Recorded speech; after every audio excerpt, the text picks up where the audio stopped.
Unity जिंदाबाद, pending veg release करो, release करो सालमो हकमो असर चोट लागू करो, वर्कर यूनिटी जिंदाबाद, हकमो खून पीना छोड़ दो, पेंडिंग वेज रिलीज करो, रिलीज करो पेंडिंग वेज रिलीज करो, खून पीना छोड़ दो, सालमो हकमो खून पीना छोड़ दो, पेंडिंग वेज रिलीज करो। मैं Rajendra Singh Taj, member PH employees united front Jammu province. आज हमारे धरने प्रोटेस्ट को 690 दिन हो गए। इन 690 दिनों में हमारे जायज हक जो 22 जून 2022 को हमने अपने हक मान सम्मान के लिए अपनी लड़ाई शुरू की थी, और इस दौरान कोर्ट के 4-5 निर्णय भी हमारे हक में आए हैं, और LG प्रशासन ने उन 4-5 केसों को पोस्टिंग क्रिएट करके SRO 64 के बेनिफिट दिए। और इससे ये साबित होता है कि हम जो 30 साल से संघर्ष कर रहे हैं, हमारी मांगे जायज हैं। प्रशासन आज भी आंखें खोले, हमारी जो भी मांग है वो बिल्कुल जायज है। SRO 64 हो, SRO 520 के तहत हमारी वेज इनहांस की गई थी। उसके साथ साथ 450 करोड़ सरकार के पास हमारा पेंडिंग है। हमारा क्या कसूर है? ये कौन सा शोषण है? ये ह्यूमन राइट वायलेशन है कि हम अपने बच्चे नहीं पढ़ा पा रहे। एक डेली वेज का कम से कम 3-3 लाख 3.5 लाख सरकार के पास पेंडिंग है। उसके साथ साथ जल जीवन मिशन के तहत लोगों को ये कहा जा रहा है, डेली वेज को ये कहा जा रहा है अपने पर्सनल कनेक्शन निकालिए, 3-3 हज़ार सरकार को दीजिए।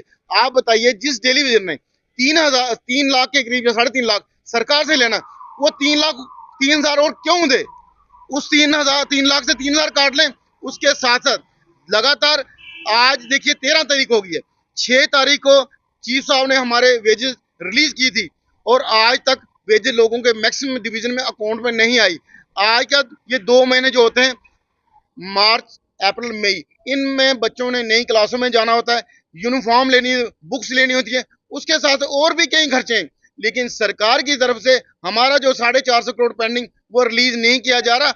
मॉडल कोड ऑफ कंडक्ट है, मानते हम, लेकिन मॉडल कोड ऑफ कंडक्ट हम पे लागू होता है अगर हम रेगुलर एम्प्लॉय है। अगर आप हमें रेगुलर मानते ही नहीं हो तो हमारा 450 करोड़ क्यों नहीं दे रहे? ये एक ह्यूमन राइट वायलेशन है। 4 जून तक हम मजबूर हैं। 4 जून के बाद जितने हमारे साथी हैं, जितने डिस्ट्रिक्ट डिवीजनों में, हम उनको आह्वान करते हैं, तैयार रहिए, ये संघर्ष तेज होने जा रहा है। 4 जून के बाद गर्मी का प्रकोप आप देख रहे हैं। आज भी देखिए कई जगह मीडिया के साथी कवर करते हैं कि पानी की शॉर्टेज है, लोग सड़कों पे हैं। तो अगर हमने काम रोक दिया, अगर हमने पानी बंद की कॉल दी, तो इसकी सारी रिस्पांसिबिलिटी LG प्रशासन की होगी, क्योंकि LG प्रशासन की ढुलम नीति के कारण हमारे कई साथी सुसाइड कर गए, कई साथी अपना इलाज ना करवा के इस दुनिया को छोड़ के जा रहे हैं, और कई साथी 60 साल के हो गए घर जा रहे हैं, वो दर दर की ठोकरें खा रहे हैं। तो ये सारी चीजें को मद्देनजर रखते हुए हम लोग इस संघर्ष को इसीलिए जारी रखे हुए हैं। सरकार अपना स्टैंड क्लियर करे।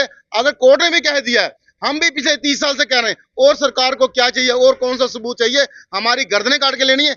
2014 में हमारे चीफ इंजीनियर साहब ने लिख के दिया था, जितने लोग हैं ये हम लोगों ने एंगेज किए। आज वो बहानाबाजी नहीं चलेगी, पॉलिसी नहीं तो घर वापसी नहीं, अभी नहीं तो कभी नहीं।